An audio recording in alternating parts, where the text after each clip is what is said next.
Hi guys, I want to talk to you today about 1F, designing and analyzing student assessment.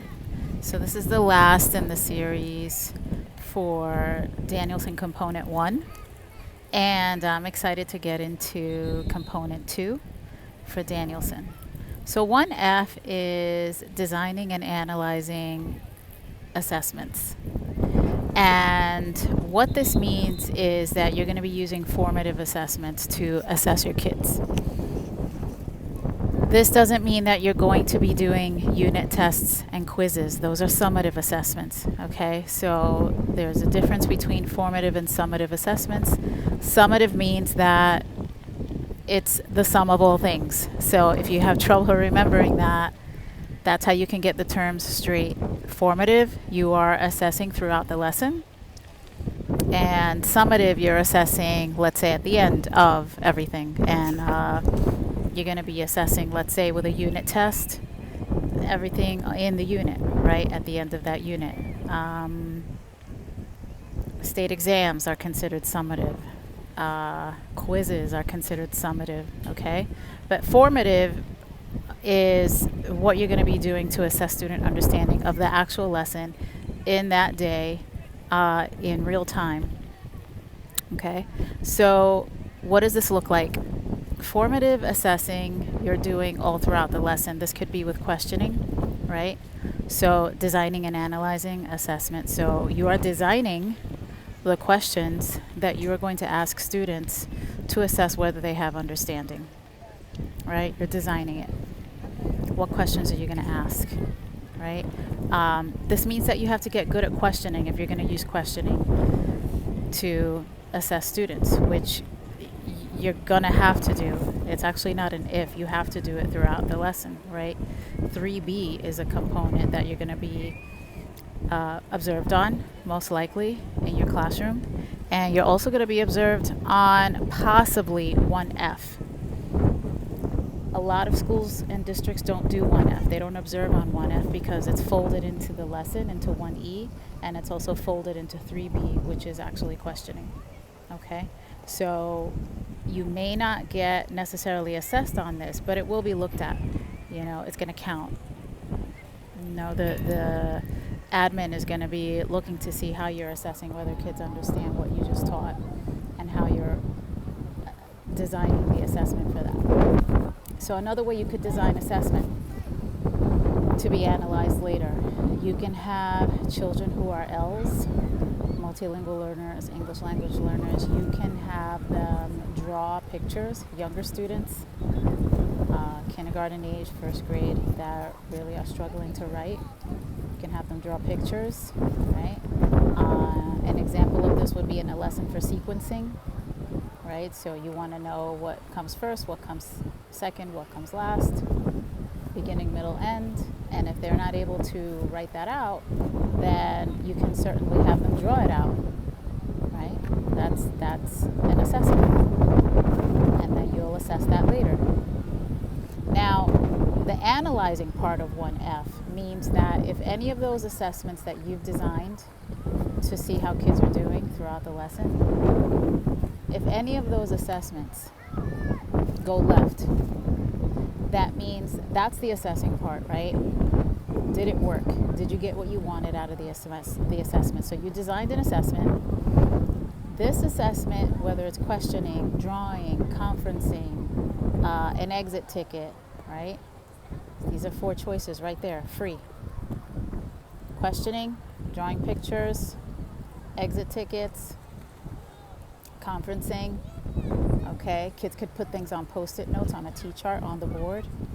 Whatever it is that you design for assessment, right? You're going to analyze that later. So if you feel that you had a really great lesson, all right, then you should know what they're going to say. You should always know what your kids are going to answer in the assessment and in their independent work, right? If you don't know the answer, you don't have a good lesson. So everything that comes back when you analyze it, everything that comes back for you to assess, when you analyze it, it should hit the mark, right?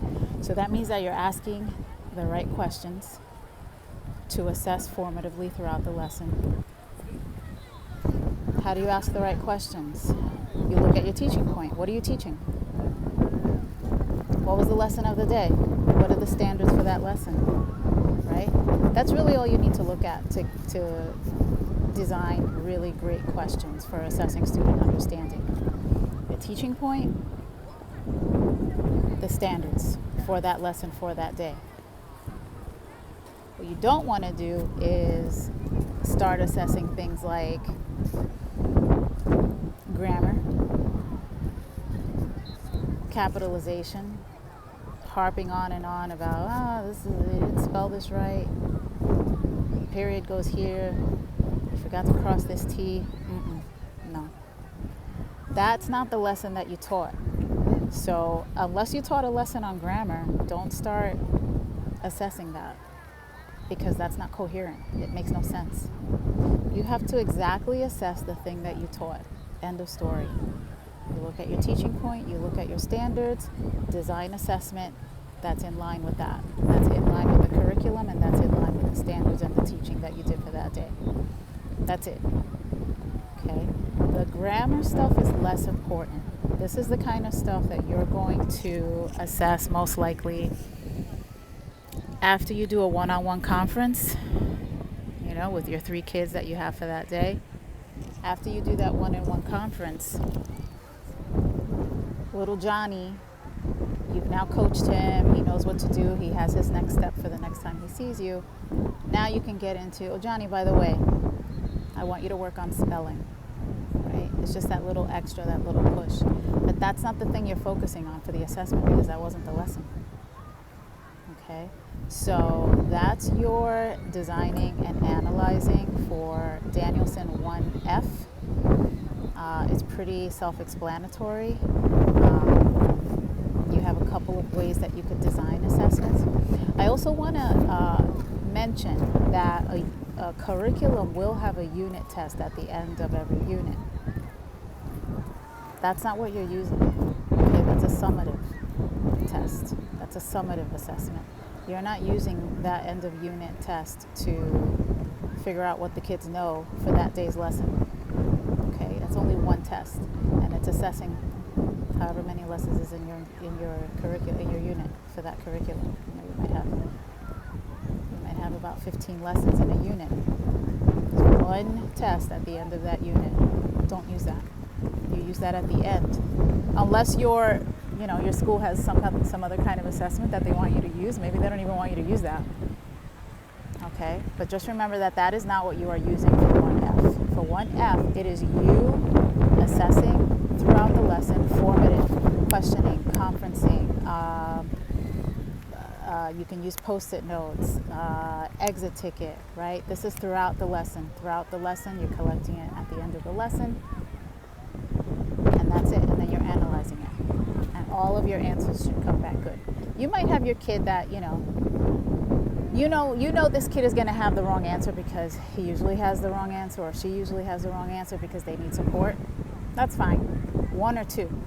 But if they all come back wrong, if you've assessed that assessment that you designed for them to do to see if they got the lesson, and they're all wrong, something's wrong with your lesson. You got to go back.